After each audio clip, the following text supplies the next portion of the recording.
Bonjour, moi je dirige la création d'Emerem McCann à Paris et cette année j'ai encore passé 3 jours à Cannes au festival afin de découvrir les grandes tendances.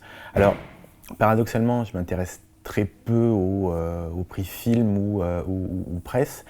Moi j'ai plutôt cherché ce qu'on appelle le below the line aujourd'hui et plus particulièrement le direct. Alors le direct c'est quoi ? C'est ce changement de relation, ce changement direct de comportement chez le consommateur. Ce qui fait que pour le coup, à la différence de beaucoup de catégories à Cannes, on s'intéresse très peu au format, à l'outil, mais beaucoup plus à la réaction, beaucoup plus à la mécanique. Et effectivement, la mécanique, le mot est lancé.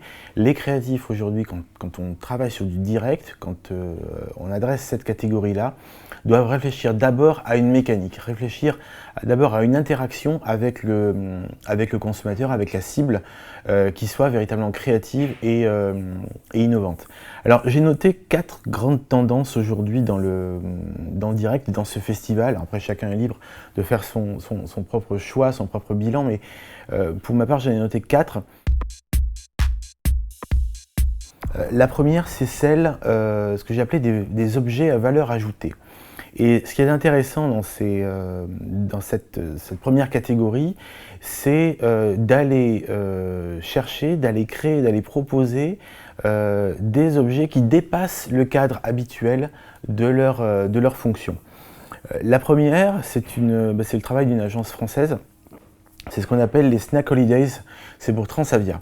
Alors, on a toujours l'habitude en marketing de pondre des bons de réduction, format A5, pas plus. Là, ils ont trouvé un format très innovant, très nouveau, qui est le format de l'objet, en se disant, ben voilà, ces réductions pour Transavia, ces réductions de vol, ça doit avoir une valeur de plaisir.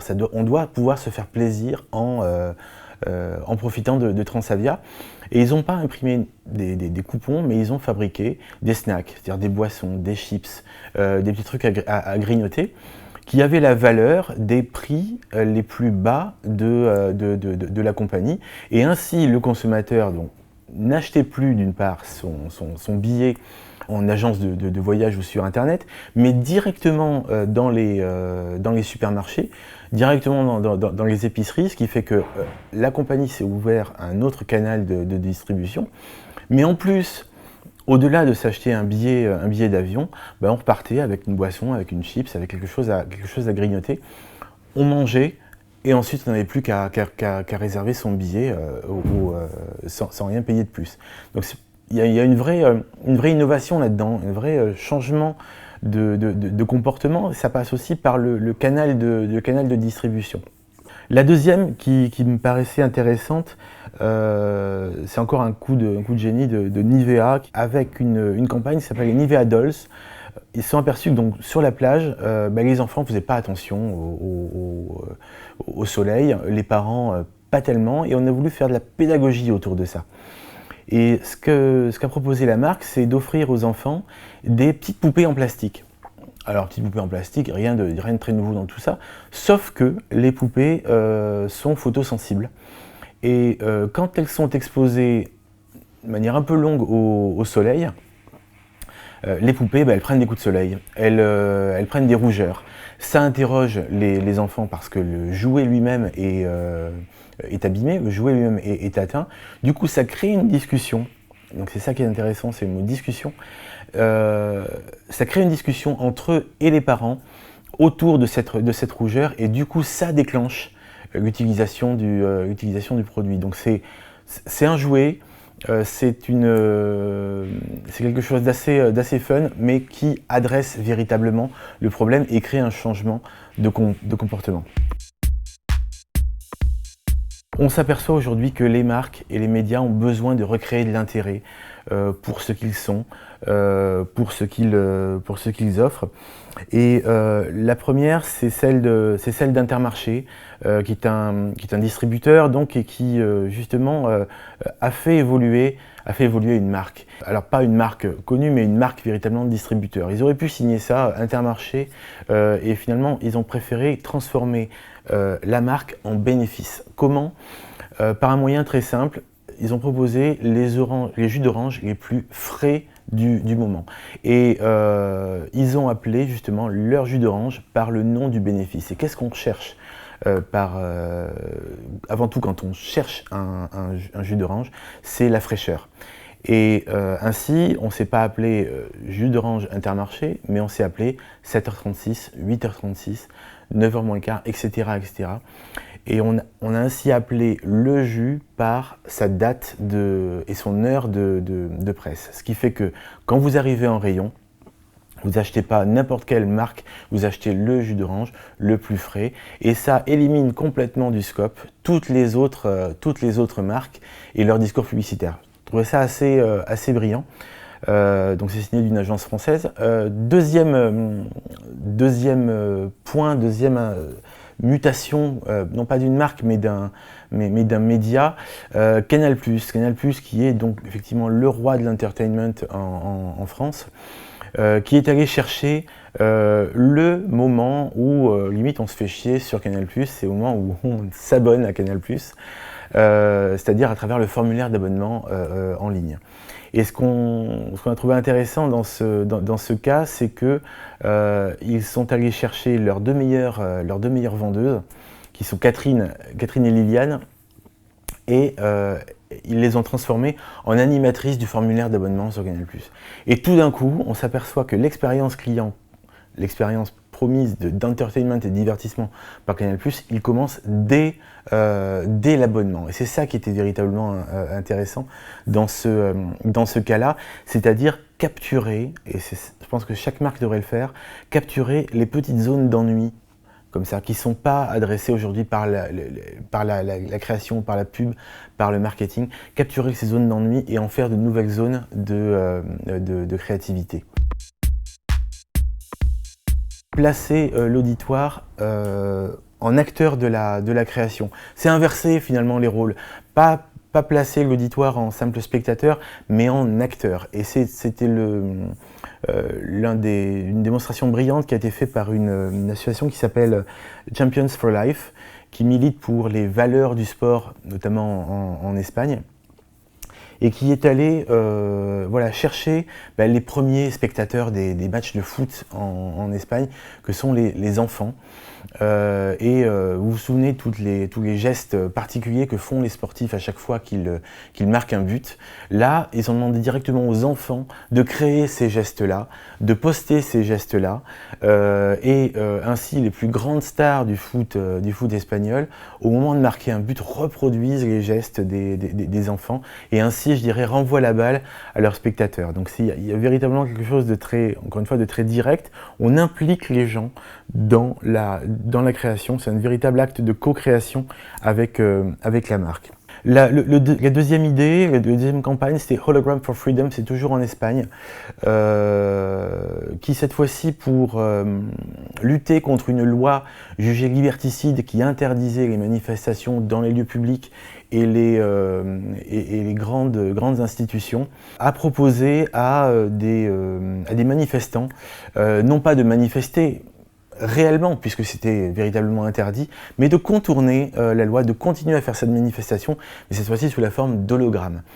Les manifestants ont été filmés, et ensuite la manifestation a simplement été projetée sur un écran translucide devant le Parlement, et ainsi pu dénoncer cette loi liberticide en allant chercher véritablement ces écueils. Derniers exemples où là il s'agit véritablement de changer les comportements. C'est clé aujourd'hui, et c'est finalement une des traductions du direct les plus fortes qui puissent exister. La première, c'est Nazis against Nazis. Le problème en Allemagne, le parti nazi est toujours là. le parti nazi est grandissant, le parti nazi continue à marcher dans les rues, et il y a une association qui s'appelle Exit Deutschland qui propose de lutter contre ces gens. Seul problème, c'est qu'on ne peut pas les empêcher de marcher. Qu'à ce qu'en tienne, on va profiter de leur marche. En les accompagnant tout le long de cette marche. Donc on fait marcher cette manifestation nazie dans la ville, manifestation qui terrorise un peu les habitants au quotidien, sauf que cette fois-ci, on est allé proposer de monnayer cette marche. Qu'est-ce qu'on a fait? Pour chaque mètre parcouru par les nazis, les habitants promettaient de verser 10 € à l'association. Je ne sais plus combien de mètres ils ont fait réellement, mais ça ne les a pas empêchés de marcher.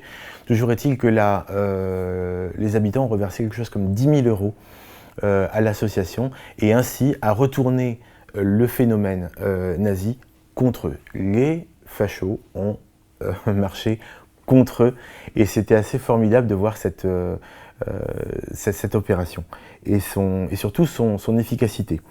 Dernière chose, alors là on va être un peu chauvin, mais c'est normal et c'est bien mérité en termes de changement de comportement. Make Up Genius de L'Oréal, donc fait à la maison par les équipes de McCann. Brillant en tout point, parce qu'une technologie extraordinaire qui fonctionne. C'est loin d'être un gadget comme on voit beaucoup à Cannes, mais c'est véritablement un outil qui permet de tester en réalité augmentée tous les produits de maquillage de la marque. Mais en plus, on va plus loin. Donc non seulement cette réalité augmentée fonctionne extrêmement bien, elle s'adapte à votre visage, mais en plus, on a la possibilité d'acquérir les produits par la suite. En termes de changement de comportement, c'est énorme. Donc un grand bravo à toute l'équipe pour cette performance qui a ramené pas moins de 9 lions cette année. C'est la campagne la plus primée. Un dernier mot pour le Grand Prix en catégorie directe, qui est véritablement un exploit marketing. C'est Volvo, avec ce qu'ils ont appelé The Great Interception. Alors, ça se passe où? Ça se passe comment? Ça se passe pendant le Super Bowl. Super Bowl qui est l'événement publicitaire planétaire, mondial, que toutes les marques s'arrachent. Le seul problème, c'est qu'il faut avoir les moyens de se l'arracher aussi, cet événement planétaire. Et Volvo n'a pas forcément ces moyens-là. Voilà. Très bien, on va essayer si on ne peut pas y participer, on va voler cet événement, on va voler en tout cas l'attention générée par cet événement. Et donc de nombreux spots, de nombreux films de marques automobiles, de constructeurs automobiles ont été diffusés. Et pendant la diffusion des films automobiles, Volvo a simplement proposé aux internautes de leur tweeter le fait qu'ils étaient en train de regarder un film Ford, un film Volkswagen ou un film Jeep ou autre. Et le simple tweet suffisait pour l'internaute à participer à un tirage au sort pour gagner un véhicule Volvo. Alors comme ça a l'air de rien, mais qu'est-ce qu'on fait dans ces cas-là? Au lieu de regarder le spot de Jeep, de Volkswagen ou d'une autre marque, on regarde son mobile et on a une interaction avec la marque. Voilà, c'est ça direct, c'est ça le direct, c'est ça modifier le comportement, c'est ça changer de manière radicale et soudaine un comportement d'utilisateur. Et c'est ce qui fait, je vous disais en préambule, c'est ce qui fait toute la créativité de cette catégorie, c'est-à-dire inventer une mécanique avant même de penser à une direction artistique ou à des mots.